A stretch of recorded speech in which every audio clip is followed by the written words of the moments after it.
All right, we've all been there. You log into your email, you find someone you don't know, maybe somebody you do, asking for money. Or maybe it's a phone call from a company that you think you know, saying you owe them something. People are scammed every day. The question is, how can you avoid falling victim? That's the big question. John Holt, the president and CEO of Nutmeg State Financial Credit Union, is here now to give us some advice. And, you know, there are so many scams out there. Is there anything that's be aware of right now? So one of the things you have to be aware of is a lot of places won't necessarily call you, and a lot of places won't ask you for your personal information because most of them already have it. Banks, credit unions, insurance companies, they already have your information. So if they're asking for that, that is a red flag. Don't give it out. I mean, and as far as the credit union goes, we already have all that information. We're not going to call, or we're not going to ask you for it, and we're certainly not going to email you asking for that. So what are some of the signs, though, that you need to look out for? Because I would like to think that being in the news business and all, I think I'm pretty savvy. And there are still some times that an email comes through that seems so legitimate. I know. And that happens a lot. And it's called phishing. So you'll see the name and it's like, oh, that's the general manager of WFSB. I've got to respond to it. And just click on the full email and you'll likely find that it isn't the email that is attached to the company or one that you recognize. And then read the email carefully. You'll probably find some spelling mistakes, misused words.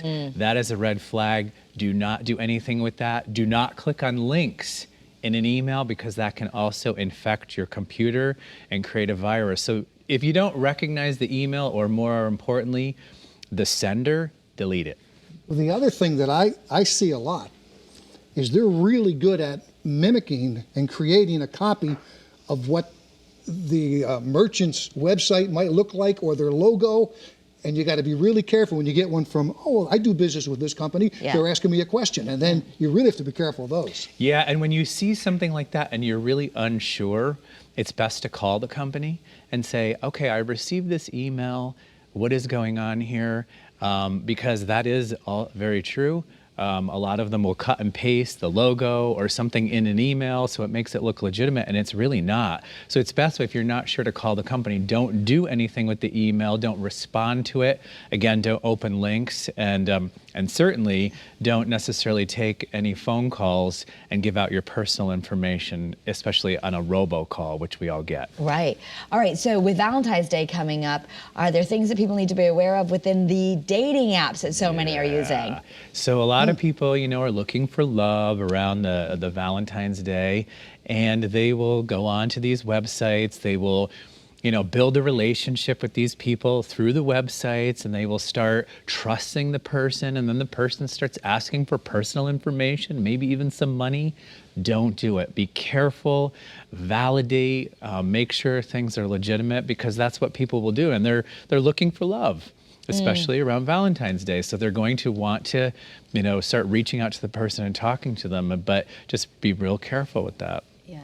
Now, with your bank, and we have to be careful with whatever we're doing with our own bank, but with yours, I know talk about a little bit some of the security so you can feel safe using your online banking and all that. So we have something called multi-layer authentication. So you have to register your device with Nutmeg, and once you register your device, you're asked, you're sent to that device a security code or passcode that you have to input, and we ask for that every 3 months. So there's different layers of getting into your account before you can actually get into it. You have to register the device. I always want to make sure everyone knows that legitimately make sure the websites you're going on, whether it's ours or anyone else's, is an official website. It's green, and it's the www that's part of it. So very important. Yeah, that's the big thing, again, making sure the website that you're looking at is connected to the person. That's right. Yep. Thank you so much, John. And for more information, you can visit nutmegstatefcu.org. You can go there and find the official website right there.